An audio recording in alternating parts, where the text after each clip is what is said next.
Good morning, students.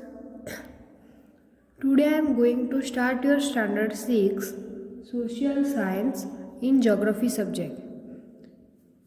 Your chapter number 5th is the major domains of the earth. यानी major domains थे जो अर्थ पर, उनके बारे में यहाँ पर बताया है. तो हमारा फर्स्ट पैराग्राफ है, as you have read in the chapter first chapter में हमने रीड किया था, the earth is the one planet which has life. Human beings can live here because the life sustaining elements of land, water and air are present on the earth. यानी हमने read किया था first chapter में, हमारा जो first chapter था उसमें. तो the earth is the only planet, यानी अर्थ जो है वो प्लानट है विच हैज़ लाइफ में. Human beings can live here because the life sustaining, यानी ह्यूमन बींग्स जो थे वो कैन लिव करते थे बिकॉज, क्योंकि उनकी जो लाइफ थी सस्टेनिंग एलिमेंट्स ऑफ लैंड, यानी लैंड पर जो भी एलिमेंट्स थे, एलिमेंट्स के मतलब जो भी लैंड, वाटर एंड एयर जो है वो प्रेजेंट करते थे ऑन द अर्थ पर हमेशा वो प्रेजेंट करते थे. The surface of the earth is the complex zone in which 3 main components of the environment. यानी the surface of the earth is a complex zone, यानी कॉम्प्लेक्स जोन पर जो सरफेस करते थे अर्थ पर, which 3 main component of the environment meet overlap and interact. The solid portion of the earth on which we live is called the lithosphere. The gaseous layer that surround the earth is the atmosphere, and where oxygen, nitrogen, carbon dioxide and other gases are found, water covers a very big area of the earth surface, and this area is called the hydrosphere. The hydrosphere comprises water in all its forms, that is ice, water and water vapor.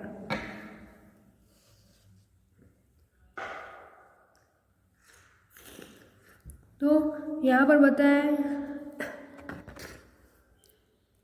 The surface of the earth, यानी अर्थ पर जो surface करते हैं complex zone पर, इन which 3 main components, यानी उनमें 3 main components है of the environment meet, overlap and interact. यानी इन्वायरमेंट पर जो वो मीट करते हैं एंड ओवरलैप एंड इंटरलैक करते हैं. द सॉलिड पोर्शन, यानी जो सॉलिड पोर्शन है of the earth on which we live is called lithosphere. तो उसे क्या कहते हैं? लिथोस्फीयर कहते हैं.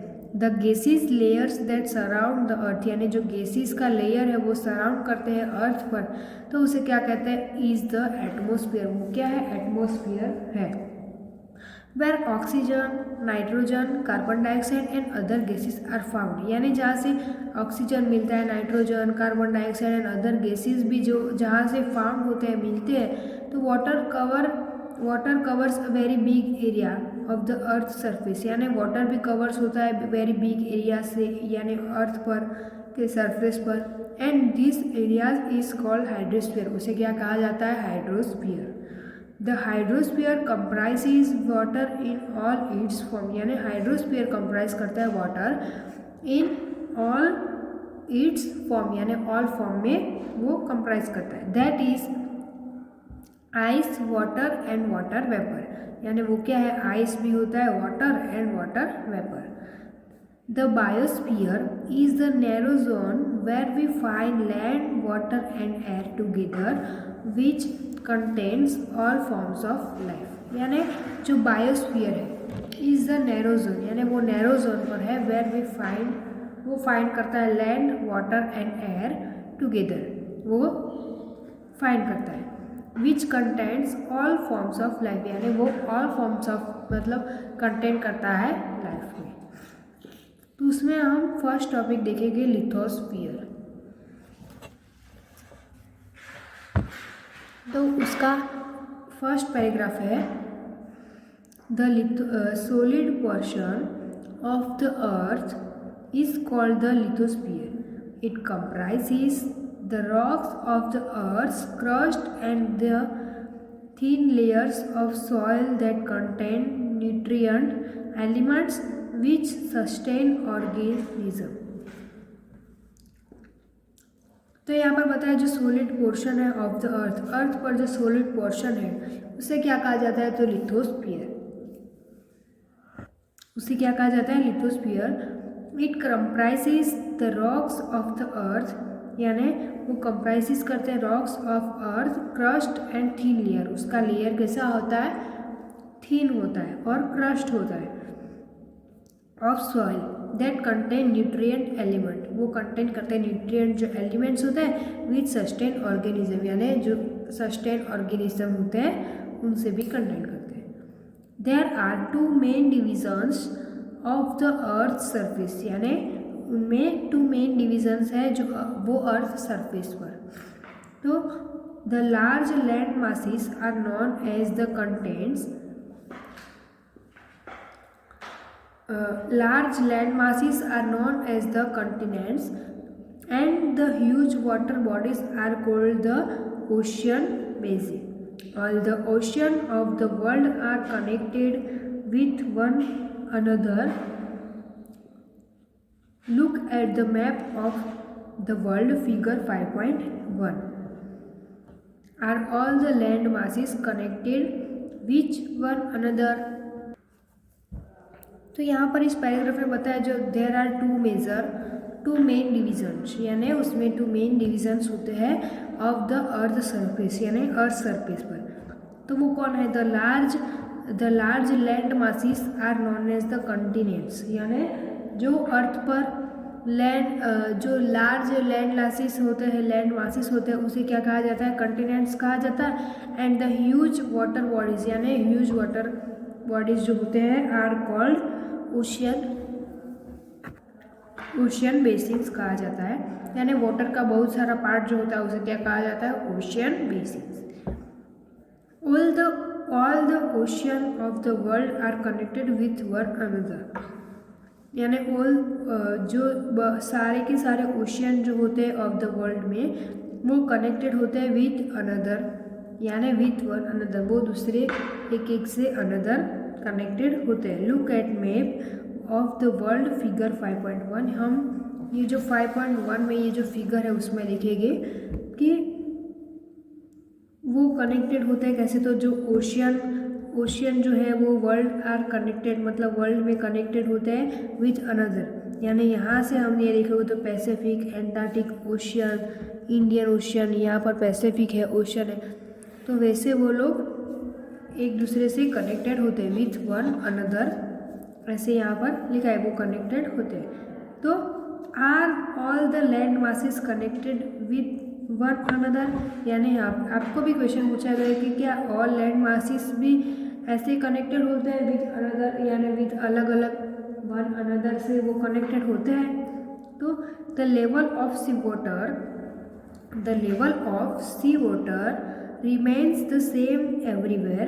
Elevation of the land is measured from the level of the sea, which is taken as 0. तो यहाँ पर इस पैराग्राफ में बताया कि जो लेवल है सी वाटर का रिमेंस हो रहा है द सेम एवरीवेयर, वो सेम एवरीवेयर मतलब सारे वहाँ पर एवरीवेयर रिमेंस होता है. Elevation of land is major, यानी जो एलिवेशन है लैंड का वो मेज़र करता है from the level of the sea, यानी वो सी का जो भी लेवल होता है उसे मेज़र करता है. विच टेकन एज 0, वो क्या होता है 0 से टेक आउट करता है. तो उसके बाद नेक्स्ट पैराग्राफ देखेंगे, ये है world origin in the Greek language. वो ग्रीक लैंग्वेज में है. Lithos mean stone, atmos mean vapour and hydor means water and the bios means life. Can you make world using the above. तो यहाँ पर यह बताया जो ग्रीक लैंग्वेज में है, लिथोस को क्या कहा जाता है, स्टोन कहा जाता है, एटमोस को वेपर कहा जाता है, और हर्डर है वो क्या है, वाटर एंड जो बायोस है, बायोस मीन्स लाइफ। तो यहाँ पर लिखा कैन यू मेक वर्ड्स, आप ऐसे वर्ड्स बता सकते हैं जो यूजिंग अबो यहाँ पर हम यूजिंग कर सकते हैं। तो इसके बाद the highest mountain peak made Everest is 8,848 meters above the sea level. The greatest depth of 11,022 meters is recorded at Mariana Trench in the Pacific Ocean. Could you imagine that the depth of sea is much more than the highest point? तो यहाँ पर इस paragraph में ये बताया कि the highest mountain, जो highest mountain है पीक, हाईएस्ट माउंटेन का जो पीक है वो एवरेस्ट है। एवरेस्ट कितना है 8,848 metres above the sea level, यानी सी लेवल से वो एवरेस्ट है 8,848 मीटर्स। एंड ग्रेटेस्ट है, ग्रेटेस्ट डेप्थ ऑफ कितना है 11,022 metres is record at Mariana trench in Pacific Ocean, यानी पैसिफिक जो ओशियन है उसमें मरियाना ट्रेंच में वो रिकॉर्ड करता है कितना 11,022। कुड यू इमेजिन, क्या आप इमेजिन कर सकते हैं द डेप्थ ऑफ सी, जो सी है is much more than the highest point, highest point पर आप उसे ऐसा कर सकते हैं। तो डू यू नो, आपको यहाँ पर ये पैराग्राफ में बताया कि डू यू नो, क्या आप जानते हो। तो इट माउंट हिलरी न्यूजीलैंड, यहाँ पर क्या बताया न्यूजीलैंड, एंड तांजिंग नोगे शेरपा वो क्या है India, were the first man to climb the highest mountain peak empty Everest on the planet earth on 29th May 1953 में। इनको Tabei Japan was the first woman to reach the summit on 16th May 1975. The first Indian woman to climb the highest peak of the 23rd May 1984 was Bachendri Pal. तो ये paragraph आपको जानना ज़रूरी है।